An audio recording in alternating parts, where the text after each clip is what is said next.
Hello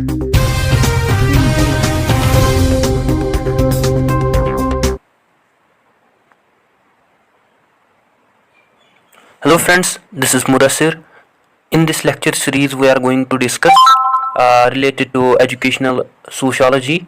So every topic we are going to discuss in this lecture series related to educational sociology. So today's topic is mainly concerned with meaning of culture, its definitions, its characteristics and its functions. तो हम अपने topic को शुरू करते हैं। बात करेंगे जो कल्चर है वो असल में होता क्या है। जो हमारे कस्टम्स हैं, ट्रेडिशंस हैं और जो भी हमारे attitudes, values, norms, ideas as well as हमारी सिंबल्स हैं जो कि गवर्न करते हैं हमारे बिहेवियर्स को, तो इसे हम रेफर करते हैं, ये हमारे कल्चर के पार्ट हैं। जो मेंबर्स होते हैं सोसाइटीज़ के वो खाली इन सब कंपोनेंट्स को अडॉप्ट नहीं करते हैं, बट ये कंपोनेंट्स उनके बिहेवियर को मोल्ड करते हैं अकॉर्डिंगली।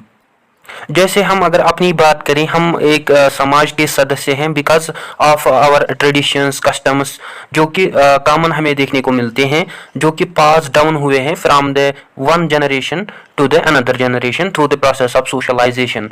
सो कल्चर में ऐसे ही हमें कस्टम्स, ट्रेडिशंस हम अडॉप्ट करते हैं, हम कस्टम्स, ट्रेडिशंस को एक्वायर करते हैं जो कि हम तक पहुंचे हैं फ्रॉम पास्ट जनरेशंस, और हम उनको फिर आगे ट्रांसफ़र करते हैं, ट्रांसमिट करते हैं।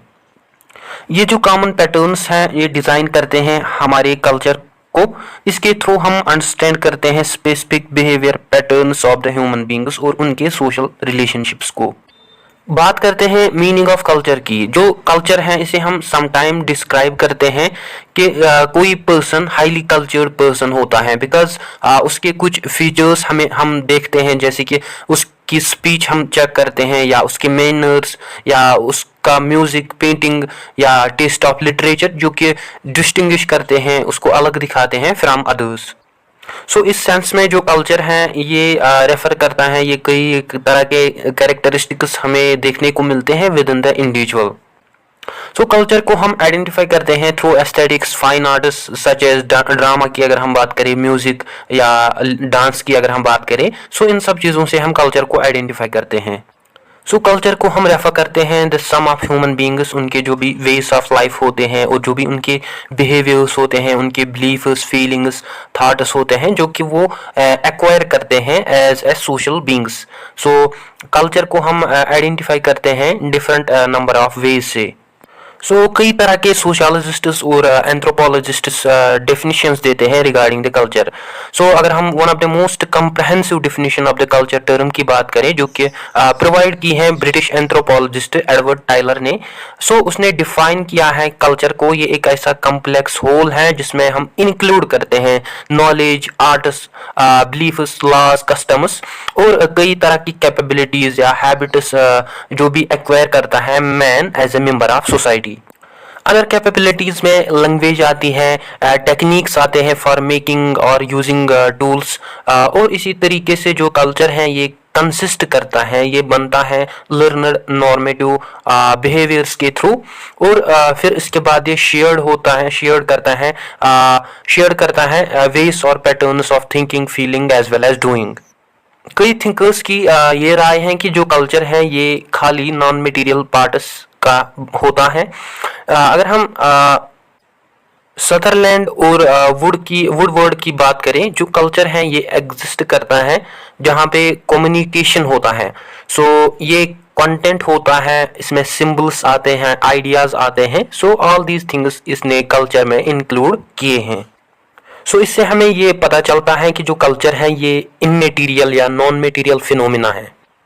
मीनिंग इसमें थॉट्स आते हैं, हैबिट्स आते हैं जो कि मेनली विजिबल नहीं होते हैं और जो कि टचेबल मटेरियल्स या ऑब्जेक्ट्स नहीं होते हैं। सो अगर हम मटेरियल एलिमेंट्स इसमें इंक्लूड करें, जैसे कि अगर हम कल्चरल ऑब्जेक्ट्स की बात करें, सो इन कल्चरल ऑब्जेक्ट्स को हम as a material objects include करते हैं as in culture, while others include करते हैं कल्चर में जो भी कई तरह के सोशल कंपोनेंट्स होते हैं जो कि मेंस को एक साथ जोड़ते हैं विद इन द सोसाइटी।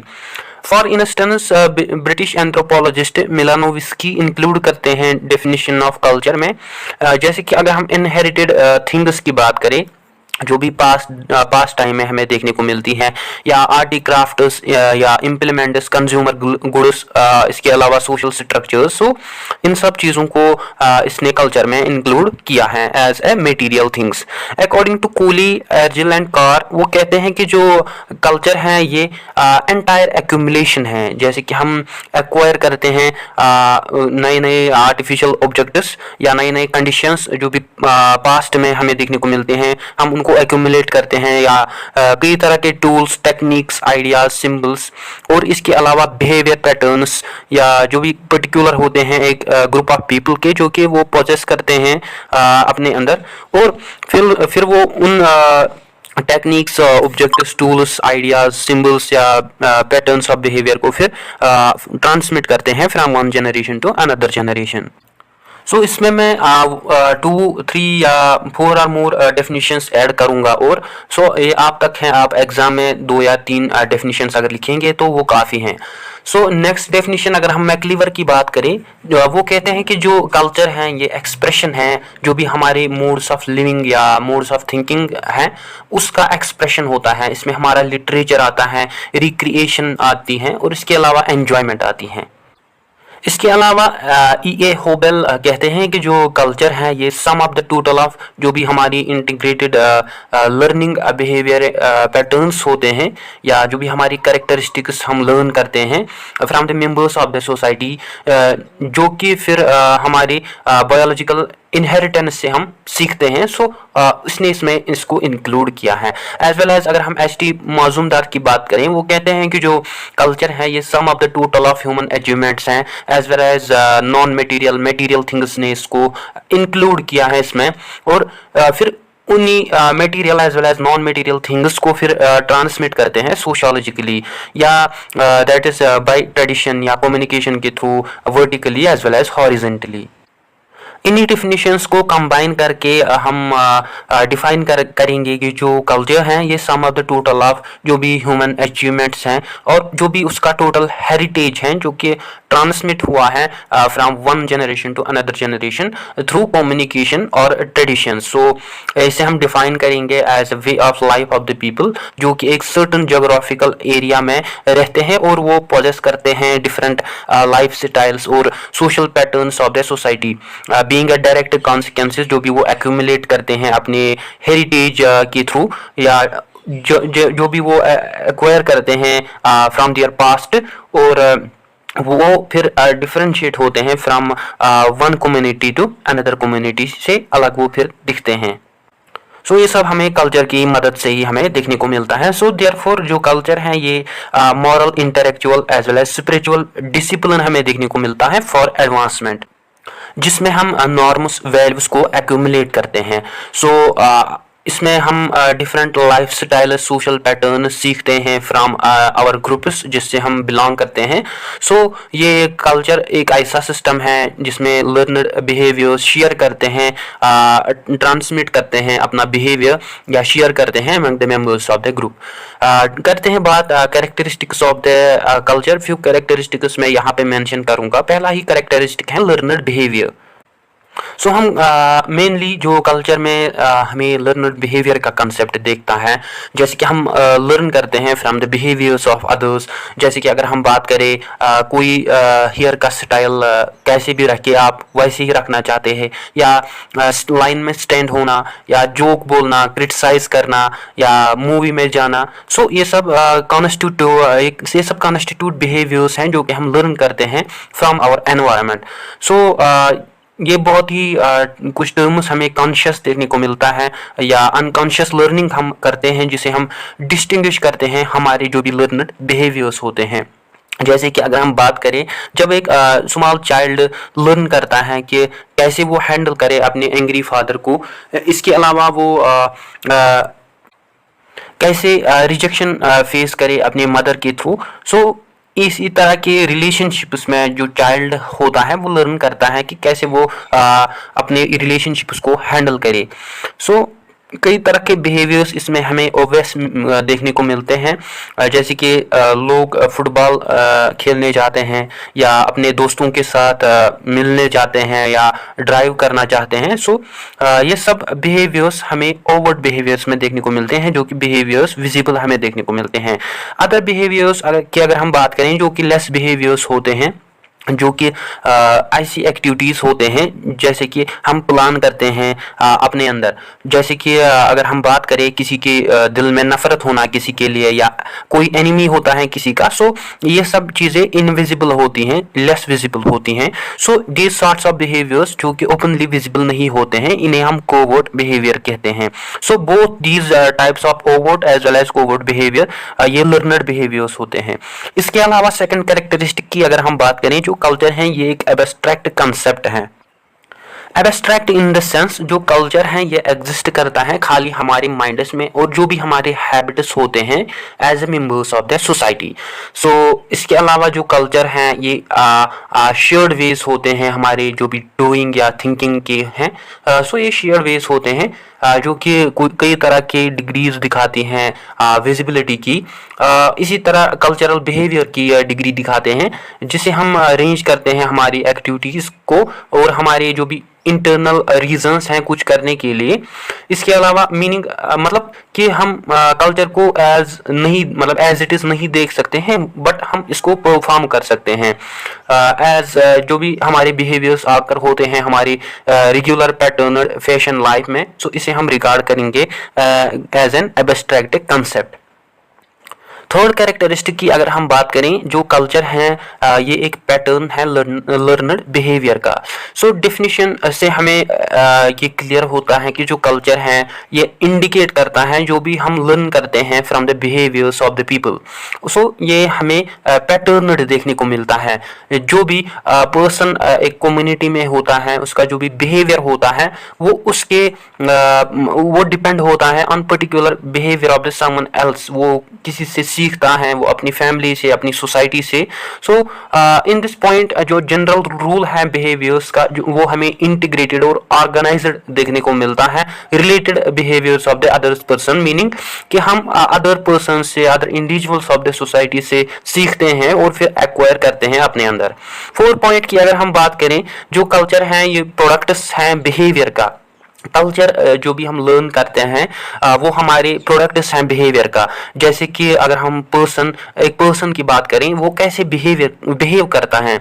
सो कई तरह के चेंजेस हमें देखने को मिलते हैं उसके बिहेवियर में, क्योंकि वो एक्वायर करता है नई नई एक्टिविटीज़। सो अगर हम इंक्लूड करें जैसे कि वो स्विमिंग सीखता है या फीलिंग सीखता है, हेट्रेड किसी के लिए या लव किसी के लिए, सिंपैथी किसी के लिए। सो वो उन्हीं एक्टिविटीज़, इन्हीं सब एबिलिटीज़ या एक्टिविटीज़ को ग्रो अप करता है अपने अंदर प्रीवियस बिहेवियर्स की थ्रू। इन बोथ वेज जो ह्यूमन बिहेवियर्स हैं वो रिजल्ट हैं किसी और के बिहेवियर के, बिकॉज हम मेनली एक्सपीरियंस करते हैं फ्रॉम अदर पीपल के थ्रू और फिर हम उन्हीं एक्टिविटीज़ के, उन्हीं एबिलिटीज़ को हम फिर ग्रो आउट करते हैं और फिर अपने अंदर एज ए ट्रेट्स बनाते हैं उसको।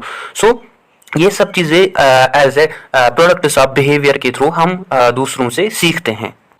नेक्स्ट कैरेक्टरिस्टिक जो है वो है कल्चर में हम इंक्लूड करते हैं एटीट्यूड्स, वैल्यूज, नॉलेज। सो जो कि हमें विडस्प्रेड देखने को मिलते हैं in the thinking of money people, जो कि आइडियाज़ रखते हैं, एटीट्यूड्स रखते हैं या नोशंस रखते हैं जो कि उनको अपने होते हैं। सो इसे हम इजीली ओवर एस्टिमेट करते हैं जो भी यूनिकनेस होती है एक इंडिविजुअल के अपने एटीट्यूड या आइडियाज़ में। सो जो भी जब ये आता है कि जब दूसरे पीपल उसको अननोटिस्ड मतलब एज रिगार्ड करते हैं, उसको अननोटिस करते हैं, बट हमें इसमें डिसएग्रीमेंट, एरर देखने को मिलता है, बिकॉज यूजुअली इसमें वो यूजुअली उसकी तरफ हम कॉन्शियस नहीं होते हैं। सो इन्हीं डिफरेंस के वजह से कल्चर में बहुत सारी मतलब गैप रहती हैं, जैसे कि कोई पर्सन कैथोलिक से बिलोंग करता है और अदर प्रोटेस्टेंट से। सो ये बहुत ही कॉमन एरर्स, विडस्प्रेड एरर्स हमें देखने को मिलता है रिगार्डिंग वंस एटीट्यूड्स, नोशंस या उसके बिलीफ्स के थ्रू। सो नेक्स्ट कैरेक्टरिस्टिक की अगर हम बात करें, जो कल्चर है इसमें हम मटेरियल ऑब्जेक्ट्स को एज वेल इंक्लूड कर सकते हैं।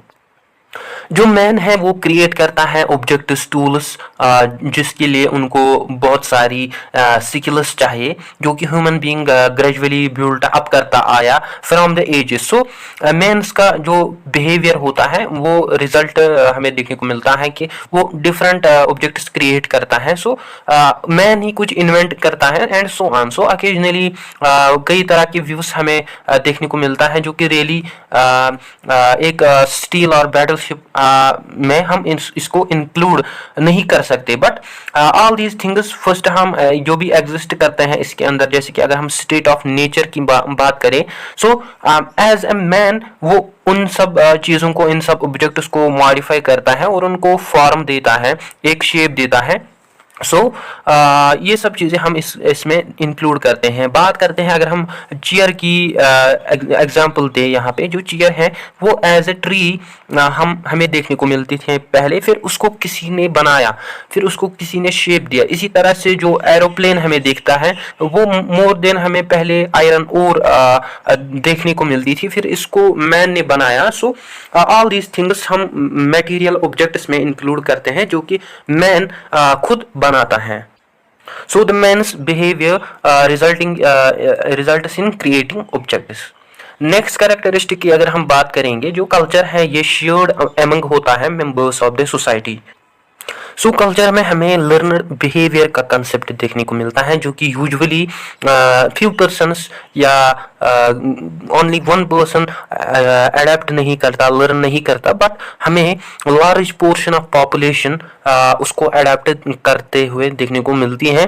सो मनी मिलियंस ऑफ पर्सन्स हमें उस बिहेवियर पैटर्न्स को मतलब अडेप्ट करते हैं। सो कैसे वो मतलब जैसे कि अगर हम बात करें, कोई ड्राइविंग करता है, कोई किसी से सीखता है, लैंग्वेज स्पीकिंग या ड्राइविंग सीखता है। इसके अलावा पीपल शेयर करते हैं डिफरेंट एस्पेक्ट्स ऑफ कल्चर, जैसे कि अगर हम बात करें कैथोलिक या प्रोटेस्टेंट, लिबरल या कंजर्वेशन, इसके अलावा clergyman, layman. So the point of our discussion ये है कि जो कल्चर है जो कि मेनली शेयर्ड होता है आइडेंटिकली, बट इसको हम शेयर करते हैं as members of the society, of that particular society, हम इसको शेयर करते हैं।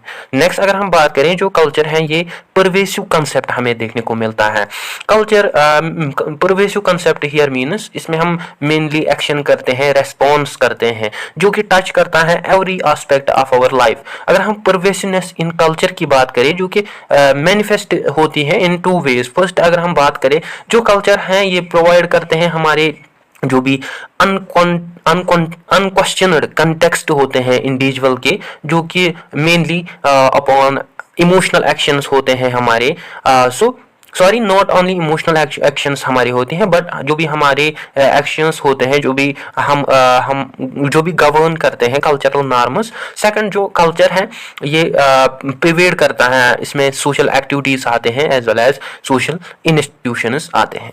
नेक्स्ट अगर हम बात करें, जो कल्चर है ये वे ऑफ लाइफ है, एज हमने अब पढ़ा भी कि culture is a way of life. Way of life means कि जो पीपल है वो अपने अंदर नए नए वेज को डिज़ाइन करते हैं जीने के लिए। सो इसमें क्लुकहॉर्न एंड केली डिफाइन करते हैं कल्चर को। ये एक हिस्टोरिकली डिराइव्ड सिस्टम है जो कि explicit as well as implicit decisions of living पे डिपेंड होता है, जो कि मेनली शेयर्ड होता है और जो भी स्पेशली डिजाइनड होता है for the members of the particular group. Explicit culture की अगर हम बात करें, इसमें हम वर्ड और एक्शन को इंक्लूड करते हैं, जिसको हम डायरेक्टली ऑब्जर्व कर सकते हैं। फॉर एग्जांपल, एक एडोलसेंट चाइल्ड कल्चरल बिहेवियर को जनरलाइज करता है रेगुलेशंस के थ्रू, जैसे कि वो ड्रेस सेटिंग सीखता है, मैनरिज्म सीखता है या कन्वर्सेशन सीखता है फ्रॉम अदर्स।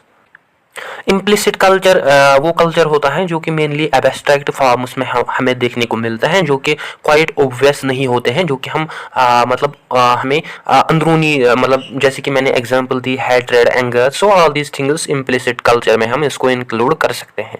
नेक्स्ट कैरेक्टरिस्टिक की अगर हम बात करें, जो कल्चर है ये ट्रांसमिटेड होता है from among the members of the society. So mainly जो कल्चर के वेज होते हैं उनको हम लर्न करते हैं या पर्सन्स लर्न करते हैं फ्रॉम अदर पर्सन्स। सो फिर ये हैंडेड डाउन होता है from our elders to us, so या बाय आवर पेरेंट्स या बाय आवर टीचर्स, हमारे थ्रू ये हैंडेड डाउन होता है। फॉर एग्जांपल हम स्टाइल्स ऑफ एड्रेस सीखते हैं, पॉलिटिकल व्यूज सीखते हैं फ्रॉम अदर्स। सो इसके अलावा हम लेबर सेविंग डिवाइसेस मतलब सीखते हैं इसके थ्रू। सो एक इंसान एक्वायर करता है बिहेवियर पैटर्न्स स्पॉन्टेनियसली और फिर उसको वो लर्न करता है। सो इसके थ्रू मतलब हम एक क्लियर आइडिया लगा सकते हैं कि हम सीखते हैं फ्रॉम अदर्स। सो नेक्स्ट अगर हम बात करें, जो कल्चर है ये कंटिन्यूली चेंज होता है। सो हमें ये फंडामेंटल और इनएस्केपेबल एट्रीब्यूट देखने को मिलता है जो कि स्पेशल क्वालिटी है कल्चर की। सो इन दिस फैक्ट जो अनएंडिंग चेंज हमें देखने को मिलते हैं कल्चरल एस्पेक्ट्स में, जैसे कि अगर हम सम सोसाइटीज़ की बात करें, वो स्लोली कैसे वो चेंज हुई। So in comparison to other societies, so ये सब चीज़ें हमें ऑलमोस्ट कल्चर में देखने को मिलते हैं कि वो एवर चेंजिंग हमें देखने को मिलते हैं। सो जो कि बहुत ही ऑब्वियस हमें नहीं देखने को मिलता है। कई तरह के कंपोनेंट्स हम अब डिस्कस करेंगे या हम फंक्शंस कहेंगे कल्चर के। सो शुरू करते हैं। Among all the groups of people हमें ये देखने को मिलते हैं उसमें जैसे कि हमने अब पढ़ा कि उसमें शेयर्ड नॉर्म्स होते हैं, वैल्यूज होते हैं, प्रेफरेंसेस होते हैं। सो इस तरीके से जो कल्चर है वो हमें यूनिवर्सल हमें देखने को मिलता है इन ह्यूमन फिनोमिना, जो कि हमें नेचुरली आकर देखने को मिलता है, फिर वो कॉरस्पॉन्ड करता है यूनिवर्सल ह्यूमन नीड्स को। सो इस क्यूरियासिटी से हमारे अंदर ही क्वेश्चंस राइज होते हैं कि क्या कंपोनेंट्स या फंक्शंस हैं कल्चर के। सो सम सोशल साइंटिस्ट ने डिस्कस किया है regarding the various components as well as functions of the culture. So इसके कुछ फंक्शंस हमें देखने को मिलता है बोथ इंडिविजुअली एंड सोशली। पहले फंक्शन की अगर हम या कंपोनेंट की बात करें, जो कल्चर है ये डिफाइन करता है सिचुएशंस को। सो हर एक कल्चर में हमें ये ऐसी सिचुएशंस देखने को मिलती हैं जिनके थ्रू मतलब जो कल्चर है वो डिफरेंट सिचुएशंस को डिस्क्राइब करता है, डिफाइन करता है। सो इससे हम मतलब ये अंदाज़ा लगा सकते हैं कि कैसे हमें प्रिपेयर रहना है, कैसे एक इंसान को फाइट करना है, रन करना है, या लॉ कैसे करना है या अलाउ कैसे करना है। फॉर एग्जांपल समवन अगर कोई अप्रोच करता है विथ राइट हैंड, मतलब कुछ करता है नया, कुछ दिखाता है। सो इसका मतलब ये है कि अगर कोई मतलब हमें राइट हैंड मतलब देता है, इसका मतलब ये है कि वो हमारे साथ हैंड्स मिलाना चाहता है, वो एज ए फ्रेंडली ग्रीटिंग हमसे बात करना चाहता है, जो कि बहुत ही ऑब्वियस हमें देखने को मिलता है हमारे कल्चर्स में। बट अगर हम कई प्लेसेस की बात करें, वो उसमें मतलब एज ए हॉस्टिलिटी और वार्निंग की सिंबल होती हैं, जो कि उस सिचुएशन में सूट नहीं करता है हाथ में लाना। सो ये कुछ सिचुएशंस हैं जो कि डिफाइन करते हैं एक कल्चर को। सो इसी तरीके से जो कल्चर है ये हमारे एटीट्यूड्स, वैल्यूज एंड गोल्स को डिफाइन करता है। एज आई ऑलरेडी मेंशन कि ईच पर्सन जो लर्न करता है फ्रॉम हिज कल्चर, वो as what is good, what is true, what is beautiful, so all these things वो लर्न करता है और अपने एटीट्यूड्स, वो वैल्यूज और गोल्स को अपने कल्चर के अंदर डिफाइन करता है। वाइल जो इंडिविजुअल्स होते हैं वो नॉर्मली लर्न करते हैं इन सब चीज़ों को एज अनकॉन्शियसली। सो एज जैसे कि हम लर्न करते हैं लैंग्वेज को, सो इस तरीके से जो एटीट्यूड्स या हमारी अंदर कुछ टेंडेंसीज होते हैं फील या एक्ट करने की, सो इन सब चीज़ों को हम इसमें सीखते हैं। सिमिलरली वैल्यूज को as a measures of goodness, desirability as well as goals जिनको हम अटेन करते हैं, सो जो कि हमारी वैल्यूज को डिफाइन या वर्दी बनाते हैं। सो all these things just like values, attitudes, goals, all these things we include in them in the culture. इसके अलावा जो कल्चर डिफाइन करता है मिथ्स, लेजेंड्स और सुपरनेचुरल फोर्सेस को, जैसे कि मिथ्स, लेजेंड्स जो कि हमें इम्पोर्टेंट पार्ट हमें देखने को मिलती हैं कल्चर की, जिनके थ्रू हम कई बार इंस्पायर होते हैं, रेनफोर्स करते हैं हमारे एफर्ट्स को, जो कि हमें एक ब्रेवमेंट लाते हैं। वेदर ये बहुत ही ट्रू हमें देखने को मिलता है, बट ये सोशोलॉजिकली अनइम्पॉर्टेंट देखने को मिलते हैं। एग्जाम्पल की अगर हम बात करें, हम बोलते हैं ना कि गोस्ट्स मतलब रियल है या फेक है, तो ये कई तरह के मिथ्स या सुपर नेचुरल थाट्स हमारे अंदर आते रहते हैं। सो ऑल दीज थिंग्स जो कि हमें सोशोलॉजिकली अनइम्पॉर्टेंट देखने को मिलती हैं। सो जो कल्चर है ये प्रोवाइड करता है एक इंडिविजुअल को एक readymade view of the universe या नेचर की या डिवाइन पावर की, या जो भी हमें इंपॉर्टेंट मॉरल इश्यूज देखने को मिलते हैं जिनको हम डिफाइन करते हैं कल्चर के थ्रू। सो जो इंडिविजुअल होता है वो सिलेक्ट नहीं करता है, बट वो ट्रेन करता है अपने आप को। जैसे कि अगर हम बात करें अपने रिलीजन्स की, क्रिश्चियनिटी, बुद्धिस्ट, हिंदू, मुस्लिम, सो इन सब रिलीजन्स में एक पर्सन अपने आप को ट्रेन करता है और फिर नए और फिर ट्रेडिशंस को आंसर देता है। सो ऑल दीज मिथ्स को फिर वो अपने रिलीजन के हिसाब से आंसर करता है, जो कि हमें बहुत ही इम्पोर्टेंट देखने को मिलती हैं, बट सोशोलॉजिकली वो हमें अनइम्पोर्टेंट देखने को मिलती हैं। इसके अलावा नेक्स्ट कंपोनेंट की अगर हम बात करें, जो कल्चर है ये प्रोवाइड करता है बिहेवियर पैटर्न्स को। जो इंडिविजुअल्स होते हैं उनको ट्रायल एंड एरर की लर्निंग की तरह नहीं मतलब करना चाहिए कि कौन से फूड कब खाने हैं, या विदाउट पॉइजनिंग हिमसेल्फ, और कैसे हमें रहना है विदाउट फियर, बट वो नए नए रेडीमेड सेट ऑफ पैटर्न सीखता है। सो जो कि उसको चाहिए भी लर्न करने के लिए और फॉलो करने के लिए। सो जो कल्चर है ये हमारा जो पाथ है वो क्लियर करता है, और जो भी इंडिविजुअल्स होते हैं वो वंडर करते हैं कि कैसे वो अपने मेट्स को सिक्योर करे। सो ये सब चीज़ें हम इसमें इंक्लूड नहीं कर सकते हैं, बट ये हमें थोड़ी बहुत सिग्निफिकेंट देखने को मिलते हैं। सो इसे हम डिफाइन करते हैं अपने कल्चर को। सो ये बहुत ही क्लियर हमें देखने को मिलता है, जो कि कल्चर है ये हम पे एक लिमिट्स इम्पोज करता है, या ह्यूमननेस पे या उनके एक्टिविटीज़ पे कुछ लिमिट्स इम्पोज करता है। सो एक सोसाइटी जो है without their norms rules to define क्या सही है क्या गलत है, सो ये बहुत ही हमें मतलब अजीब सा लगता है without the rules and regulation. जैसे कि अगर हम बात करें कि कोई अगर गाड़ी चला रहा है without the traffic rules, without the traffic science, so इससे हम ये क्लियर आइडिया लगा सकते हैं कि कितनी ज़रूरी हैं हमारे लिए रूल्स। सो इन सब चीज़ों को हम as a learner behaviour patterns के थ्रू सीखते हैं, दूसरों से सीखते हैं। सो ये सब चीज़ें हम कल्चर के कंपोनेंट्स में इंक्लूड करते हैं। दोस्तों ये था आज का हमारा टॉपिक। आई होप आपको each and every aspect regarding the culture आपको क्लियर हुआ होगा। I already had made video on this. If you watch that video same as like this, but I add more examples here, because we are presently dealing with educational sociology. So that's it for today. We'll meet in next session. तब तक के लिए जय हिंद।